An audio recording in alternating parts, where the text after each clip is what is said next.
How you doing, everyone? Moses Dunca from the Kettlebell Sanctuary in Las Vegas, Nevada. I'm going to discuss 4 specific sit-ups that we may or may not know about. Let's start out with the first one that we probably all know, and it's the free sit-up without anyone holding our feet. As long as you're not using any momentum, it's a pretty good abdominal exercise to get from here to there.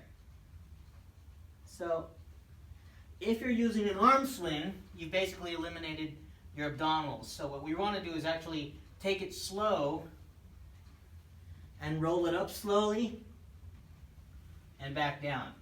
That's a lot of abdominal. I would say that's one of your better abdominal movements to do. But a lot of people want to speed that up by using momentum, and that kind of defeats the purpose. The second one is the one that we all grew up with, where we hold our feet down and we anchor our feet to the ground. So I'm going to use a heavy medicine ball here.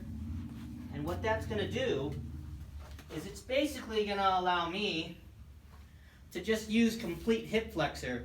If we use our abdominals are going to kick in up to about 35 degrees. And from that point there, our hip flexor is going to pull us up. So in essence, we could cheat that movement and not use any of our abdominals by having a completely straight back and putting a weight behind our back, and we're just basically pulling with the hip flexor, which is almost no abdominal at all. So we definitely want to shorten the distance from our sternum to our pubic bone to get that abdominal muscle to contract, and then we pull from there. But that's really, from that point, that's a hip flexor movement. Now, if we take this away and anchor it slightly differently by using 2 heavy kettlebells, this is kind of a modified Janda Sit Up. And what I'm going to do is I'm going to hook my feet on the other side of the bell. So now I'm basically doing somewhat of a hamstring curl to pull my upper body up.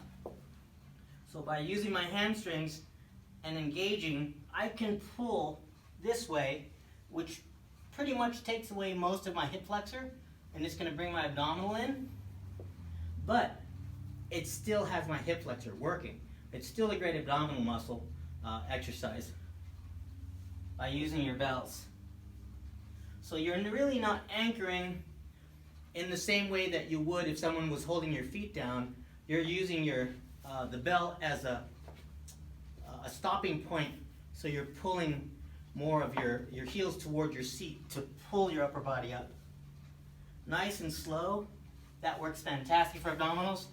But I've actually come up with another way to do a Janda Sit Up using a band.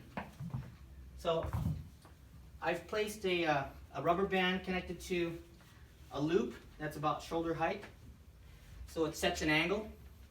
And what I'm going to do is I'm going to put this loop just above my ankles.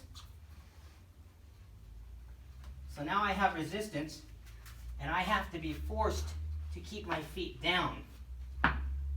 So I really don't have an anchoring point anymore. It makes it very, very difficult to pull my upper body up, because you can see my heels are barely touching the ground. I'm trying to keep them down. So if I'm laying flat, I can get my heels down. I'm actually pulling my heels a little bit back, but they're coming off the ground, and I cannot get my upper body any further than that 35-degree angle. And this would represent more of a Janda Sit Up. If anyone is actually able to get up there without any momentum, I'd be surprised. But that's a very strong abdominal muscle. So I think that's about as far as you're going to get. About 35 degrees, maybe a little further. But if you can get your upper body off the ground without raising your heels, I'd be pretty surprised. Now you can use momentum, but then that defeats the purpose. So give that a try, and you'll find that it's really difficult to do that.